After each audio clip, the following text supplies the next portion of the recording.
This entire video is gonna make me sound like a whiny ding-dong who just likes to complain, but I swear I'm a normal person who complains a normal amount. Do you feel like current social media is a cesspool of the worst of humanity that rewards people for being the equivalent of stomach flu diarrhea, even though it was like the coolest thing between 2005 and maybe 2014? Oddly specific, but I think so. This video isn't unique, and there are so many other videos you can go watch instead of this one on the same topic. But I'm here to say, after multiple attempts, I feel like I've finally broken free from the shackles of social media. Scrolling a feed is no longer an instinct I have after standing idle for more than 2 seconds, and I think anyone can do this. At the time of writing this video, I've been locked out of social media on my phone for over 1,000 hours. That's like over 40 days worth of time. Ultimately, what I've concluded is that you, not like specifically you, but like you general, have to want to make a change in your life. I did this with the help of a paid tool, which you can learn about by jumping to this point in time if you don't feel like listening to my story at all and just want to get to the answer. This is not sponsored. I am no way affiliated with anything mentioned in this video, monetarily, or socially, or politically. I'm just simply a paying customer. According to a Google search for the time it takes to break a habit, the AI summary tells me it will take anywhere from 18 to 254 days, the average being 66 days. So cool, I'm within that range. This isn't the first time I've tried to reduce my dependencies on social media, but it is the first time that it's stuck. In a moment of clarity, I knew that there were essentially 2 options. Option 1 was to keep scrolling and keep dreaming. Option 2 was to stop scrolling and start living. Yes, I'm being dramatic. Let's get some ground rules here.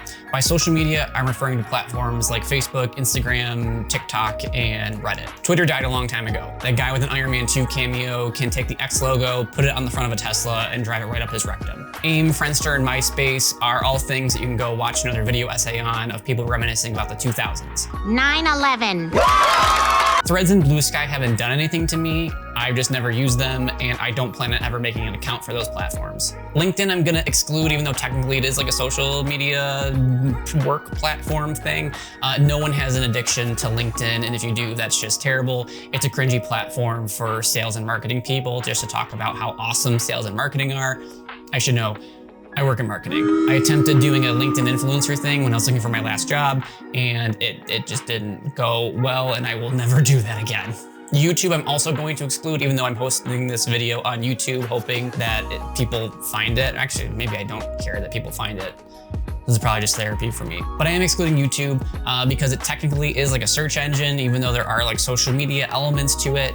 But really it's like a media consumption platform. Yeah, I mean, go look at any Mr. Beast thumbnail and you'll just see the diarrhea spew that I've kind of referred to already. But like, I need a place to let me watch food videos on my lunch break. Overall, for this argument, I did think about adding like an asterisk for like having social media be okay in times of communication needs or crises. But with the current administration's reliance on sowing chaos to confuse the masses as part of their terror tactics, I can't even say that in good faith. Just please support your local NPR stations. Social media isn't social anymore. I know, great insight. Let's be real, people aren't really using social media like they did back when poking was still a feature on Facebook. Instead, we turn to our feeds for news, the latest influencer post, a funny meme to numb the pain of existing. Most interactions happen within DMs anyway. There's some stat, you can go Google it if you're interested. Except for maybe Blue Sky, all these platforms that I've talked about already rely on advertisers to fund them. They're businesses, they all need to get paid, and they all rely on various third parties and publicly traded owners to give them money, essentially. Yes, that's an oversimplification, but that's just, yeah. Everyone advertising on these platforms wants you to spend your money on some crap from Amazon, or it's an expensive course. There's like no in between. Factoring all this in, I was kind of getting upset with myself with my endless scrolls on Instagram looking for that sweet, sweet hit of dopamine. You know exactly what I'm talking about. This video is not gonna give you that fix, by the way. But when a good meme would hit, it was like a rush. I justified keeping up with politics and news as reasons to being on these platforms, but ultimately I was just getting mad at myself and the world around me. I was looking to numb the pain while the world around me was ablaze. kind of like literally and figuratively. The first few steps of trying to quit social media is what I would equate to maybe like quitting smoking. Since the DARE program worked on me and I'm not cool, I never actually smoked cigarettes, so I don't know what that feels like, but I feel like this is maybe what it feels like. And I don't really use these platforms anyway to find the latest info on my family or friends, so it's kind of like, what was the point of being here anyway? Much like finding an exercise regimen that worked for me, this did kind of take a lot of trial and error. I considered two options, and there would be sort of like a financial incentive to stick with it because I would essentially be spending money. The first option was I would leave my iPhone at home and just get a cellular Apple Watch.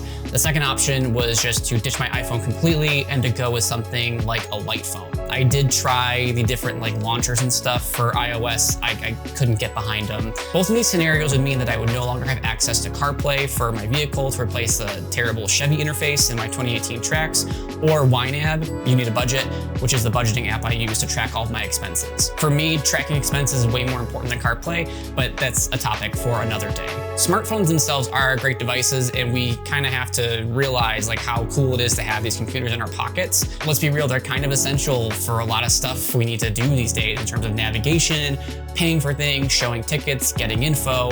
I can't deny, I'm gonna call it a luxury, I can't deny this luxury. Something that didn't cost money was just deleting apps from my phone.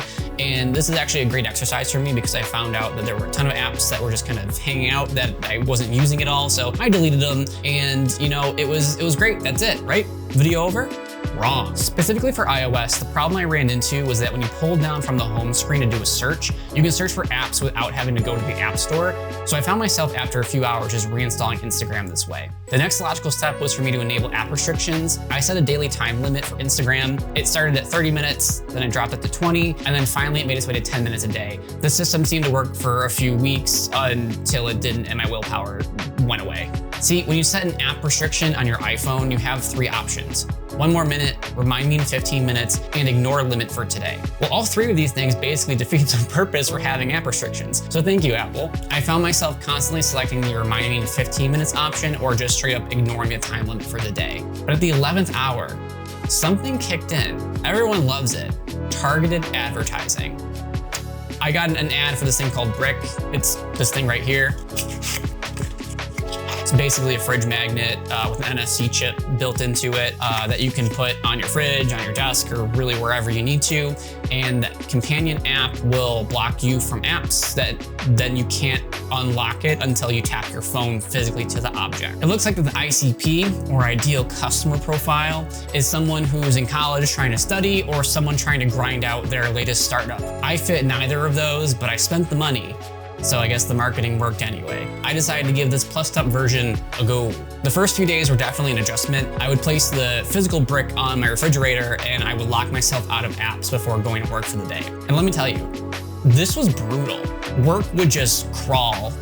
I was doing work, yeah, but I couldn't get my sweet fixes of Instagram throughout the day when I would like finish a task and like reward myself with doing it. So it was an adjustment. When I got home, I was ravenous. I would unlock my phone and start scrolling and catch up on the things during the day that I had missed. This process repeated itself for maybe a week or two until things kinda started to click.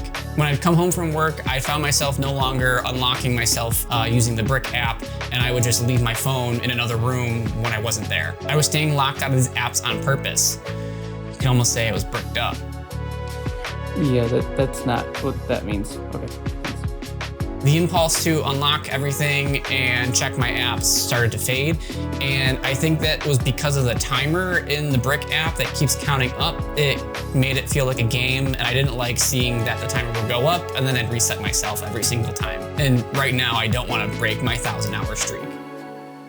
I guess at this point I've just hit that runner's high or something, or I've just gotten over the hump of starting a new habit. I'm not a self-help expert, but I have read Atomic Habits just like everyone else. It's somewhere on this shelf over here. In my not super scientific experiment here, here's what I've concluded. Man, it's just all noise. It isn't really magical by any sense of the means, but I found that I've had more time and capacity for things that I actually enjoy. I can play games in my Steam library. I can read a book. I would go outside, but it's currently winter in Western New York and it's cold and I don't like the snow. I've even been able to try to get back into certain hobbies that I used to have and not feel like I have to monetize them. It's all about context. If you think being on social media is important, by all means, that's what's important to you. When I was a teenager working my retail jobs, I couldn't wait until I got like a digital media related job so I could be online and be on a computer all day. And now that that is my life, boy, hindsight's 2020. Everything now just feels very like transactional and shallow to me. And I'm definitely like very jaded. I'm trying not to be, but that's how my brain works. There isn't anything inherently wrong about wanting to be online all the time, you know, stay up with the latest trends, shop online, or be the chronically online person in your social circles. I knew that I needed to make a change, and in order to make that change, I had to take the first step. I know it sounds cliche, but like that first step is the hardest. I used to be a piece of shit, but people can change. Now, there have been a few times where I have gone on specifically Instagram on my computer. I've deleted Facebook, I don't have a Facebook account, and Instagram on the computer is just terrible. It was never meant to be used that way. So when I come across a really funny Sopranos meme, it just doesn't really hit anymore, mainly because I've probably seen most of them, but because I've just broken through that urge of needing to scroll. And you know what? I'm okay with being slightly inconvenienced. I've concluded that I don't need to be constantly connected. The drawback of something like this is a lot of my interactions with friends is kind of like sending memes back and forth or commenting on like a new restaurant that's opened up in town or something. Those things still do happen. They just have kind of migrated to text messages, or I get to them later in the day. So my social circles are generally small to begin with, so I have kind of like made my small circles smaller, but that's fine. I'm kind of becoming comfortable with myself as a person anyway. But now if I think of someone, I will shoot them a text message and actually try to like make plans with them or actually try to have a conversation. No, I'm not calling people on the phone. The only person I talk to regularly on the phone is my mom and my wife. And if you aren't in the habit of talking to your mom on the phone regularly, you probably should start doing that.